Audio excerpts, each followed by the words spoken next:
Hello दोस्तों, स्वागत है आप सभी का आपके अपने YouTube चैनल हंस ऑनलाइन क्लासेज में। मैं HR वर्मा आप लोगों को क्लास 9th पर्सनावली 1A डॉक्टर मनोहर रेखा है जो आपके सामने पहला सवाल है। 20 और 40 के बीच समस्त समधन पूर्णांक लिखिए। या हमारे ध्यान देंगे सबसे पहले 20 और 40 हम ध्यान दे रहे हैं कि 20 और किसके बीच में, 40 के बीच में कह रहा है। 20 और 40 के बीच में समस्त समधन पूर्णांक लिखिए। तो 20 और 40 के बीच में समस्त धन पूर्णांक सम लिखना है, ये भी ध्यान रखना है। सम कह रहा है 20 और 40 के बीच समस्त समधन पूर्णांक लिखिए। तो 20, अब 20 से आगे सम कौन आएगा, 22। यानी 20 से आगे हम लिखेंगे, ये हमारा उत्तर हो जाएगा। हल करेंगे तो हल में क्या होगा, 22 हो जाएगा। 22 के बाद में सम, सभी लोग जानते हैं सम धन पूर्णांक लिखने के लिए क्या होता है, ये कोई संख्या सम है तो इसमें 2 जोड़ते हैं तो बराबर हो जाता है हमारा कितना।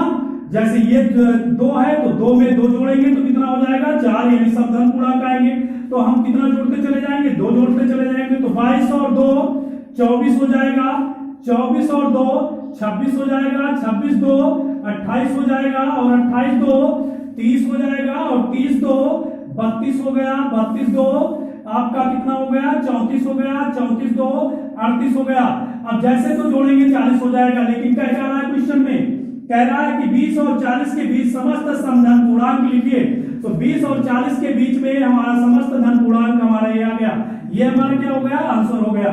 अगले सवाल है 1 से 10 तक अभाज्य समधन पूर्णांक लिखिए। 1 से 10 तक अभाज्य, ध्यान देंगे सबसे पहले क्वेश्चन को समझेंगे। 1 से 10 तक यानी 1 से लेकर और 10 तक सम अभाज्य। सभी लोग को सबसे पहले आप लोगों को पिछले कक्षाओं में भी बताए जा चुके हैं कि सबसे पहले के बाद क्या होती है कि 1 से लेकर और 100 तक के बीच में कितनी अभाज्य संख्याएं होती है, 25।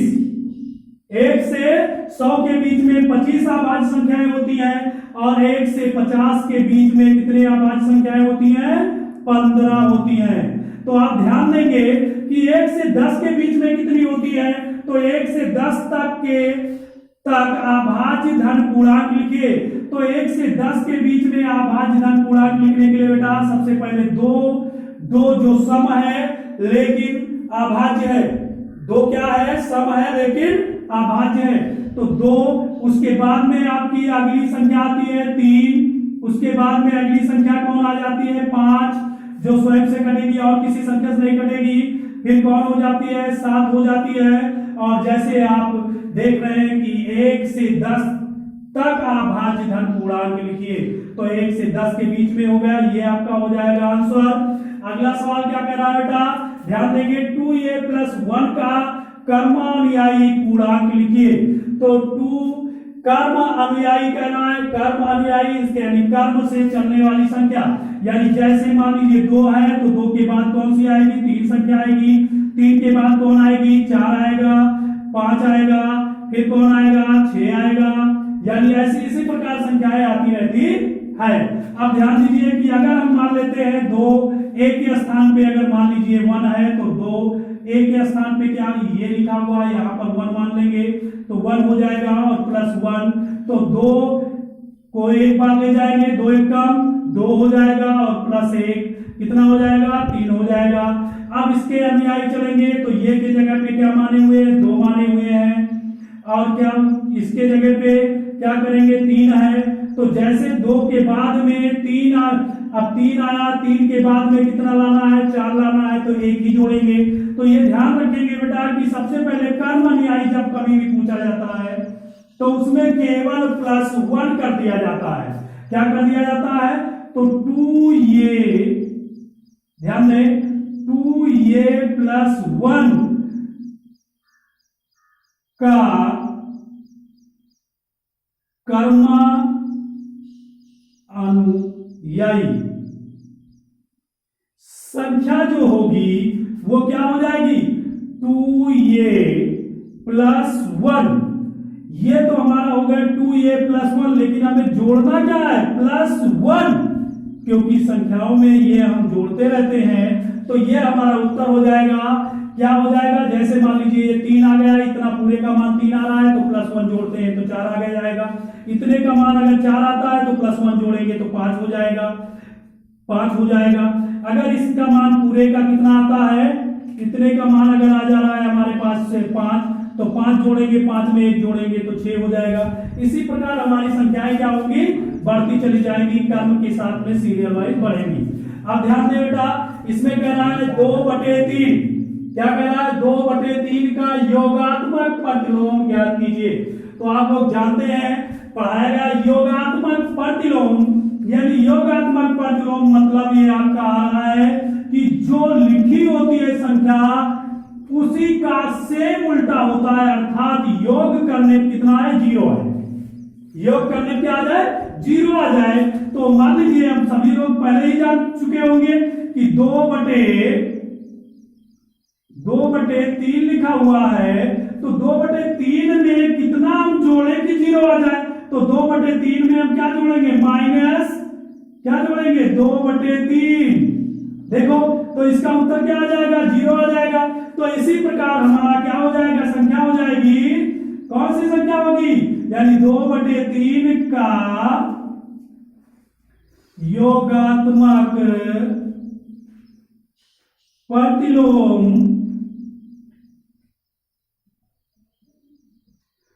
योगात्मक प्रतिलोम कितना हो जाएगा बेटा -2/3, क्योंकि हम दिखा चुके कि 2/3 में कितना जोड़ दे -2/3 जोड़ दे तो आंसर क्या हो जाएगा 0 हो जाएगा। ये ध्यान रखना है आपको। तो हमारा क्या हो जाएगा इसका आंसर प्रतिलोम -2/3 हो जाएगा। आगे क्या कर रहा है -5 का गुणात्मक प्रतिलोम, -5 का गुणात्मक प्रतिलोम, गुणात्मक प्रतिलोम में क्या होता है 1 लाना होता है। क्या लाना होता है 1। तो ये देखो सबसे पहले -5 का गुणात्मक प्रतिलोम क्या हो जाएगा बेटा, ये गुणात्मक प्रतिलोम हो जाएगा -1/5। ध्यान दें क्योंकि इसमें सबसे पहले दिया गया है, देखो -5 का और गुणा करेंगे गुणात्मक प्रतिलोम -5, तो ये कट गया, आंसर कितना आएगा 1 आ जाएगा। यानी गुणात्मक प्रतिलोम में कितना होना चाहिए 1 आना चाहिए। अब सबसे पहले बात आ रही है अगले सवाल नंबर 6 पर। ये हो रहा है P + Q और P - Q का योगात्मक प्रतिलोम लीजिए। देखो बेटा सबसे पहली बात यही आ रहा है 2/3 का योगात्मक प्रतिलोम -2/3 हो गया। तो इसी प्रकार P + Q यानी कोई भी संख्या हो सकती है, P 1 है तो Q क्या है 3 है, मान लीजिए तो 2 1 और 3 4 हो जाएगा तो -4 हो जाएगा योगात्मक प्रतिलोम। ऐसे मान लीजिए P का मान 4 है और Q का मान 3 है तो 4 में 3 घट जाएगा 1 हो जाएगा, तो 1 का योगात्मक प्रतिलोम क्या हो जाएगा -1 हो जाएगा। इसी प्रकार तो जब इसको क्या करेंगे P, ध्यान देंगे बेटा सबसे पहली बात आपकी आ रही है कि P + Q का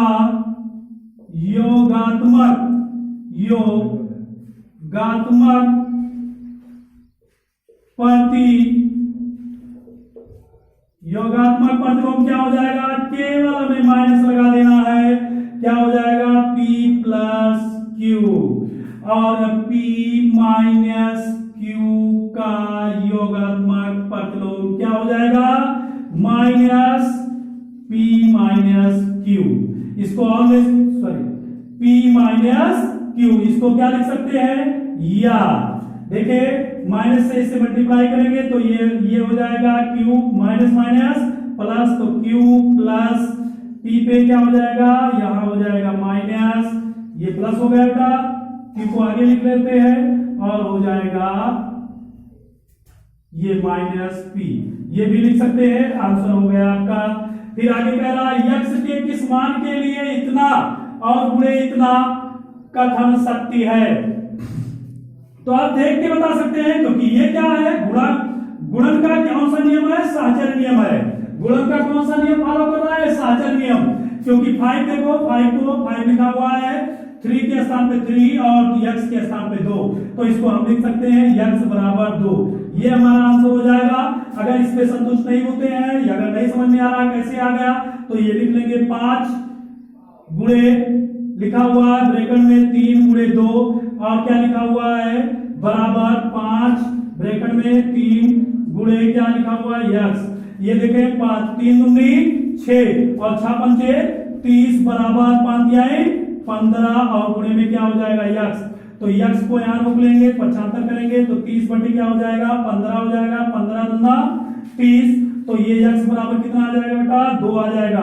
वैसे डायरेक्ट आप देख कर लगा सकते हैं, ये आपका x बराबर कितना आंसर हो जाएगा 2 हो जाएगा, क्योंकि ये गुणन का सहचर्य नियम का पालन कर रहा है। अब आगे चलेंगे बेटा, इसमें क्या कर रहा है,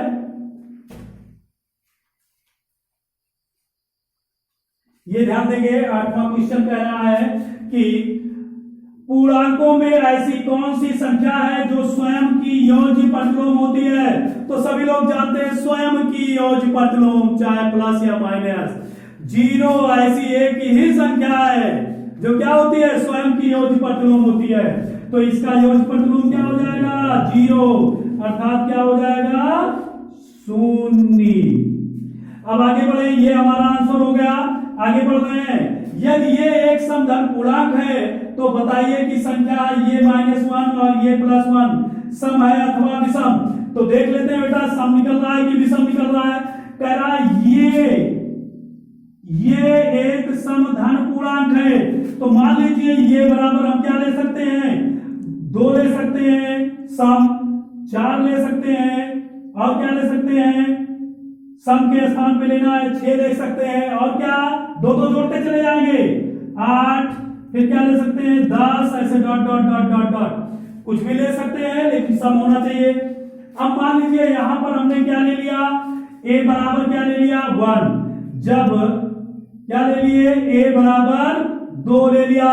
अब a बराबर 2 लेने पे ये देखो बेटा क्या लिखा हुआ है सवाल में, तो ये बराबर अगर हम 2 लेते हैं तो ये के स्थान पे 2 - 1 ये लिखा हुआ है ब्रैकेट में, दूसरे में ये के स्थान पे क्या ले रहे हैं 2 और फिर क्या लिखा हुआ है +1। तो ये हमारा कितना सम आ रहा है कि विषम देखेंगे। अब हम 2 में से घटाएंगे तो क्या बचेगा 1 गुणे 2 1 3, तो ये क्या हो गया 3 एकम 3। इसने कहा क्या है यदि ये एक समधन पूर्णांक है तो बताइए कि संख्या ये -1 ये +1 सम है अथवा विषम है। तो यही बताना है। अगर हम यहां पर मान लीजिए 4 ले लेते हैं, ये के स्थान पे 4 लेते हैं बेटा, तो भी क्या हो जाएगा 4 में से घटाएंगे तो कितना बचेगा 3 और क्या 4 में जोड़ देंगे तो क्या हो जाएगा 5, 5 आए 15। किसी भी नियम का पालन करेंगे तो क्या हो जा रहा है, उसमें कितना आया 3 आया, इसमें कितना आया 15, जो क्या है विषम है। आगे चल रहे हैं बेटा, फिर देख लो दूसरे नियम के अनुसार लिखा हुआ ये -1 और लिखा हुआ ये +1। देखो आंसर क्या कह रहा है ये स्क्वायर -1 का स्क्वायर हो जाएगा। तो इसको देखेंगे ये की जगह अगर हम 2 लेते हैं तो 2 का स्क्वायर -1 का स्क्वायर, ध्यान दे तो 2 दूनी 4 -1 बराबर कितना आ जाएगा 3। देखो किसी भी नियम का पालन करेंगे तो हमारी संख्या कौन सी आएगी विषम। तो इसका आंसर क्या हो जाएगा हमारा विषम है। क्या है विषम है। तो इसको हम आप लगा सकते हैं किसी भी तरीके से। अगर हम देखना चाहेंगे तो इसको हम डायरेक्ट ऐसे लगा देंगे। क्या ये के स्थान पे क्या लिखा हुआ है बेटा यहां से देख लें, ये -1 और ये +1।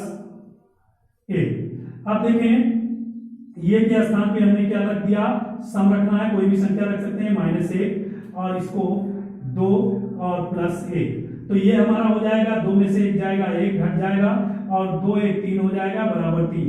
देखो ये विषम है कि नहीं है, विषम क्या है विषम है। ऐसे कोई भी संख्या रख लेंगे ये हमारा हो जाएगा आंसर। आगे क्या कह रहा है संख्या रेखा पर 5 और 7 का योग लिखिए। वाह बेटा बहुत बढ़िया सवाल है संख्या रेखा पर। तो देखें संख्या रेखा पर हम प्रकार के माध्यम से इसे बराबर काट लेंगे। तो ये हमारा हो गया 0, ये हो जाएगा -1, -2, -3। इससे हमें कोई माइनस में संख्या दी नहीं गई है तो इससे आगे बढ़ो।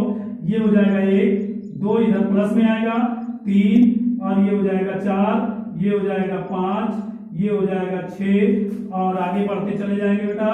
ये 7, ये 8 और ये 9, फिर आगे बढ़ रहे हैं 10, 11 और आगे बढ़ेंगे 12। ध्यान दें कि हमें संख्या रेखा पे दर्शाना है बेटा। अब इसको हम थोड़ा सा मिटा लेते हैं, जगह कम है, कुछ भी ले लेंगे।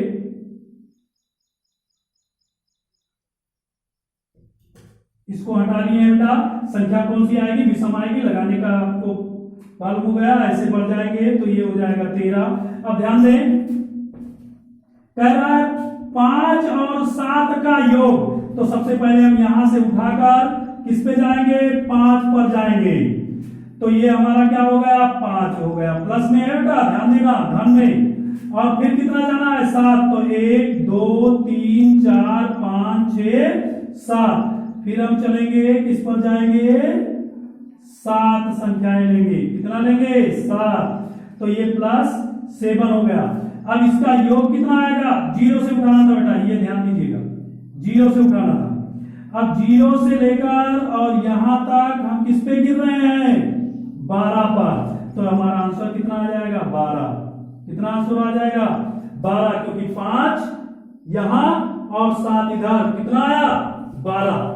ध्यान दें, इस प्रकार अगला क्या कह रहा है, 11वां क्वेश्चन है, निम्नलिखित कथनों में सत्य या असत्य बताइए।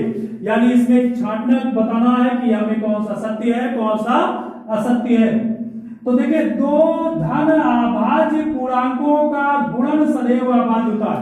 तो बेटा हम देख लेते हैं कि क्या कह रहा है, 2 धन अभाज्य पूर्णांकों, 2 धन, ध्यान देंगे, 2 धन अभाज्य पूर्णांकों, यानी हम कोई भी संख्या लेते हैं अभाज्य पूर्णांकों, क्या लेते हैं, अभाज्य, क्या लेते हैं बेटा, अभाज्य पूर्णांकों। अभाज्य कौन सी संख्या है, मान लीजिए 2 हो गई और 3 हो गई। इसका कह रहा है गुणन सदैव अभाज्य होता है। तो 3 दूनी 6 हो जाएगा। ये अभाज्य है कि भाज्य है, भाज्य है।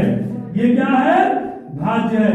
एक और कोई उदाहरण ले लो बेटा, जैसे अगला उदाहरण लेते हैं, 3 है, ये भी अभाज्य है, और 5 है, ये भी अभाज्य है। तो 5 3, ये 5 आई 15, ये भी तो बेटा आ रहा है, क्या भाज्य हो जा रहा है, 15 भी भाज्य है, ये भी भाज्य है। तो ये क्या है, कह रहा है 2 धन अभाज्य पूर्णांकों का गुणन सदैव अभाज्य होता है, लेकिन यहां तो सब भाज्य आ रहा है, इसलिए क्या होगा, ये असत्य होगा। क्या हो जाएगा बेटा, असत्य हो जाएगा। यानी ये है असत्य। उदाहरण के लिए आप देख सकते हैं कि अगर हम लेंगे उदाहरण, आप ये जान जाएंगे कि लिखा हुआ है 2 अभाज्य संख्या, देखिए 2 गुणे 3 हम ले लिए तो बराबर 6 आ रहा है, जो क्या है, भाज्य है। ये क्या है, भाज्य है। अब आगे चले, कह रहा है ये यहां 2 धन अभाज्य पूर्णांकों का गुणन के स्थान पे क्या लिखा हुआ, योग सदैव अभाज्य होता है। यानी कह रहा है 2 धन अभाज्य पूर्णांकों का योग सदैव अभाज्य होता है। तो देख लेते हैं, 2 धन अभाज्य पूर्णांकों का योग सदैव अभाज्य होता है। तो हम एक पूर्णांक ले लिए, दूसरा क्या ले लिए, 2, तो ये क्या हो गया, 3, ये तो अभाज्य आ गया। आगे बढ़ते हैं, मान लीजिए हमने एक ले लिया 2, प्लस क्या ले लिया 3, तो ये क्या हो गया, 2 3 क्या हो गया 5। अगर मान लीजिए कोई भी पूर्णांक लेना है, अगर हमने ले लिया क्या 3 प्लस क्या ले लिया 4, तो ये आ रहा है अभाज्य। लेकिन कह रहा है यहां 2 धन अभाज्य पूर्णांकों, क्या कह रहा है, अभाज्य पूर्णांकों, 2 धन अभाज्य पूर्णांकों का योग। तो अभाज्य पूर्णांक एक तो ले नहीं सकते, तो इसी हिसाब से अब हम लेते चले जा रहे हैं, 2 कोई भी ले लें। तो 3 प्लस और 2, तो ये हो गया 5। कह रहा है अभाज्य होता है तो अभाज्य है बेटा। आगे मैं बढ़ता हूं, फिर क्या कह रहे हैं, 3 प्लस क्या ले लेता हूं 5, ये भी अभाज्य है। तो इसको हम क्या करेंगे, जोड़ेंगे तो क्या हो जाएगा बेटा 8 हो जाएगा। अब 3 प्लस 5 का 8 हो गया। अब ये भी ध्यान दीजिए अभाज्य संख्या, तो ये तो अभाज्य है लेकिन ये क्या है, भाज्य है। तो इसलिए ध्यान देना है कि अगर किसी सारे नियमों पे खरा उतर रहा है तो भाज्य हो, यानी ये इसका दावा सही है। अगर सारे नियमों का पालन नहीं कर रहा है तो दावा गलत है। इसलिए ये क्या है बेटा, अभाज्य नहीं है, कहीं भाज्य हो जा रहा है कहीं अभाज्य हो जा रहा है, तो क्या है, असत्य है। क्या है, असत्य है। यानी ये भी क्या हो जा रहा है बेटा, असत्य हो जा रहा है। अब ध्यान दें, अगला कह रहा है यदि ये और बी कोई दो ऋण पूर्णांक है तब ये प्लस बी भी सदैव एक ऋण पूर्णांक होगा।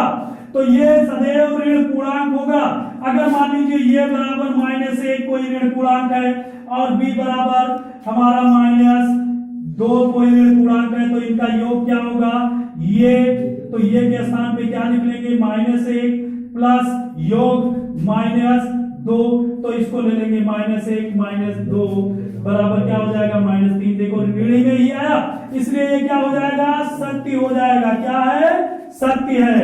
फिर आगे के क्वेश्चन आपको आ रहे हैं, देखें बेटा, इसको नोट करना चाहे या इसकी शॉर्ट ले लें। इसकी शॉर्ट लेने के बाद में अब अगला सवाल आपका आ रहा है, सवाल नंबर आपके 11 तक हो गए हैं। इस जो प्रश्नावली है, इस प्रश्नावली में कुल टोटल 15 क्वेश्चन दिए गए हैं। तो इसमें आपका 11 का स्क्रीनशॉट हम अलग हो जा रहे हैं, आप लोग स्क्रीनशॉट ले लीजिए, उसके बाद में इसको हटाना पड़ेगा। तो स्क्रीनशॉट लेके अब आगे चलते हैं बेटा। इसमें क्वेश्चन दिए गए हैं।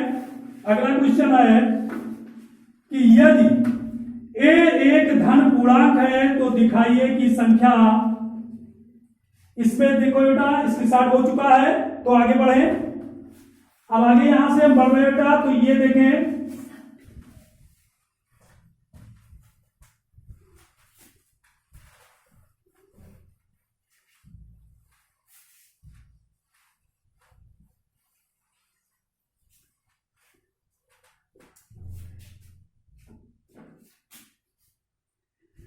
क्या कह रहा है अगला क्वेश्चन जो आपके पुस्तक में दिया गया है, कह रहा है कि यदि ये एक धन पूर्णांक है तो दिखाइए कि संख्या ये ब्रैकेट में ये +1 और दूसरे ब्रैकेट में ये +2 और तीसरे ब्रैकेट में ये +3 संख्या 24 से पूर्णतया विभाजित है।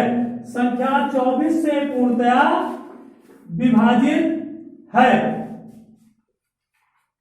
तो आगे अब हम बोलेंगे कि 4 संख्याएं हमारी दी गई है, एक संख्या 4 क्रमांक संख्याएं दी गई है। कितनी, 12वां क्वेश्चन है बेटा, इधर दिखाई देगा थोड़ा सा,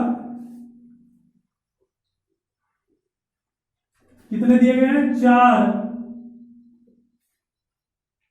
क्रमांक दिए गए हैं संख्याएं, 1 + 2 ये +1 ये +2 ये +3 क्रमांक दिए गए हैं। तो 4 क्रमांक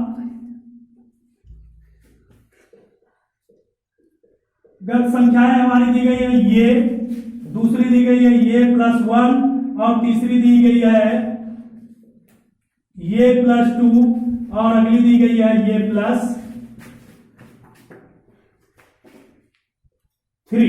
क्रमागत, यानी 1 1 ऐड किए गए हैं। अब ध्यान देंगे कि अगर हम ये बराबर 1 ले लें तो हमारा क्या हो जाएगा बेटा कि ये 24 से पूर्णतः विभाज्य है कि नहीं है, तो ये बराबर यहां 1 हो गया इंटू ये क्या करेंगे 1 और +1 हो गया, और यहां पर इंटू विभाज्यता देखनी है तो ये हो जाएगा 1 और प्लस कितना 2, और यहां पर क्या हो जाएगा 1 और +3 इक्वल टू कितना 24 को देखना है तो ये हो जाएगा 2 into 1 into 2 into 3 into 4 equal to 24। अब कितना हो जाएगा 2 1 में 2 को एक बार ले जाएंगे, 2 1 कम 2 2 तिहाई 6 और 6 चौक 24, यानी कितना आ गया 24 बराबर 24। तो ये क्या कह रहा है पूर्णतया विभाज्यता का नियम का पालन कर रहा है, विभाज्य है। ये देख ले रहे हैं कि हमारा हमारा क्या हो जा रहा है बेटा, ये जो दिया गया है ये हमारा क्या है,